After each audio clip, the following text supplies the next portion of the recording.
तो जो कार्य मैंने प्रारंभ किया है, अभी बहुत सारे कार्य ऐसे रह गए हैं जो स्वीकृति के अंतिम चरण में है, उन कार्यों को भी पूरा करेंगे। बिहार वापस उस अंधेरे में ना चला जाए जिस अंधेरे से माननीय मुख्यमंत्री नीतीश कुमार जी ने बिहार को बाहर निकाला।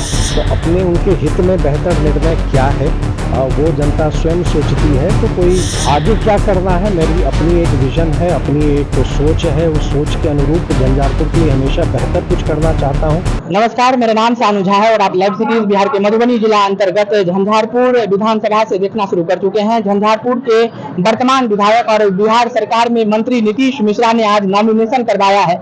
नॉमिनेशन फाइल करने के बाद वो मीडिया से अट्रैक्ट होते हुए उन्होंने अपने 5 साल के कार्यकाल को किया काफी संक्षेप में रखते हुए उन्होंने तमाम बातों का जिक्र किया है। आपने आज नामांकन किया को लेके आप देखिए, मेरा तो ये सौभाग्य है कि मुझे झंझारपुर से एनडीए समर्थित भारतीय जनता पार्टी के उम्मीदवार के तौर पर आज नामांकन दाखिल करने का अवसर मिला। और मैं हमेशा से मानता रहा हूँ कि झंझारपुर मेरा परिवार है और मैं इस बात का हमेशा से उल्लेख किया हूँ कि अगर किसी परिवार में 4 सदस्य हैं तो 5वां आप मुझे माने।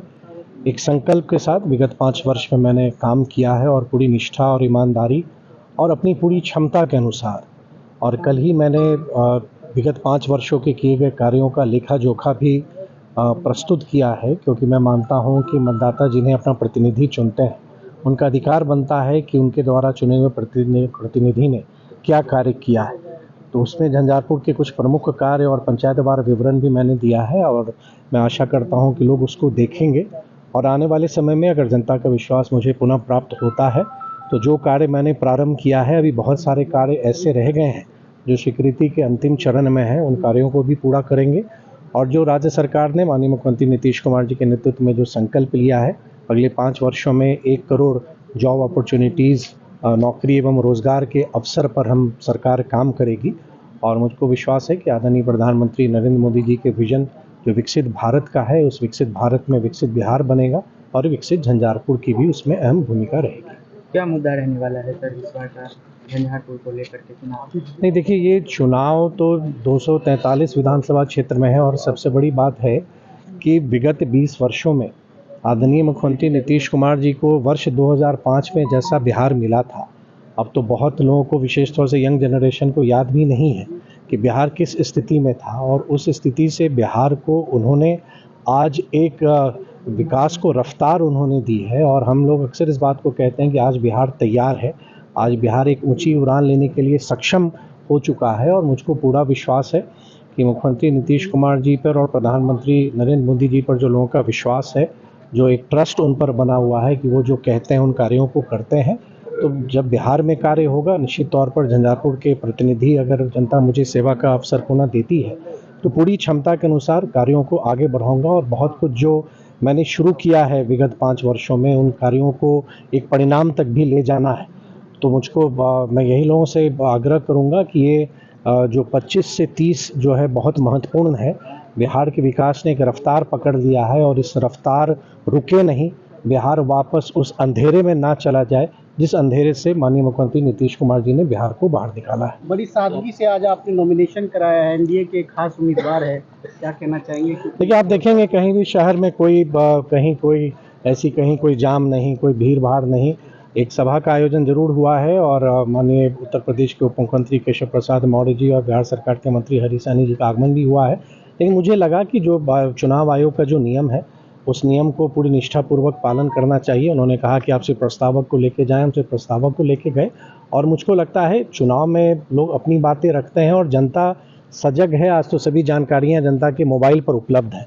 तो अपने उनके हित में बेहतर निर्णय क्या है वो जनता स्वयं सोचती है। तो कोई उस तरह का कोई बहुत बड़ा प्रदर्शन करके कोई नामांकन करने से, मेरी दृष्टि में अपनी अपनी सोच होती है, बहुत लोग करते हैं, लेकिन मुझको सादगी पसंद है तो मैंने उसी का अनुपालन किया। देखिए, चुनाव होता है और चुनाव होता है, अगर बिहार के चुनाव को ही देखेंगे तो स्पष्ट रूप से 2 धाराओं की लड़ाई है। तो कोई भी चुनाव आसान नहीं होता है। और जब आप 392 बूथ हैं और लगभग 3.25 लाख से अधिक मतदाता हैं, तो मतदाता को एक निर्णय लेना पड़ता है कि उनके भविष्य के लिए क्या बेहतर है, कि उनका भविष्य कौन सुरक्षित रख सकता है या कौन उनके लिए कार्य कर सकता है। तो ये फैसला जनता को करना होता है। चुनाव में तो उम्मीदवार होते ही हैं, बहुत लोग होते हैं, लेकिन अंतिम फैसला और अंतिम चयन तो लोगों को ही करना है, जो मतदाता है उनको करना है।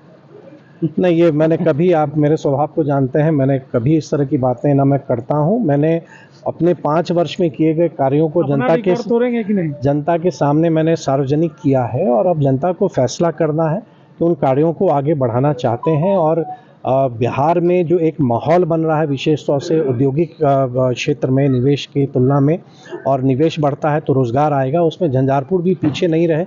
बहुत सारे कार्य मैंने सोच रखा है जो आने वाले 5 वर्ष में अगर जनता मुझे मौका देती है तो उन कार्यों को ज़मीन पर उतारने से झंझारपुर की प्रगति जिस रफ्तार से आगे बढ़ेगी, आज शायद लोग उसकी कल्पना नहीं कर सकेंगे। सर, अगर 5 वर्ष मिलती है तो क्या ऐसा बड़ा चीज़ बाकी रह गया आपके नज़र में जो झंझारपुर को मिलने वाली? देखिए, कल मैंने सार्वजनिक किया है रिपोर्ट कार्ड पे कि देखिए बहुत सारे कार्य हैं जो स्वीकृति के अंतिम चरण में है, तो मेरा तो आग्रह होगा कि आप भी देख लीजिए, और आपके माध्यम से मैं लोगों को कहूँगा कि ज़रूर उसको देखें।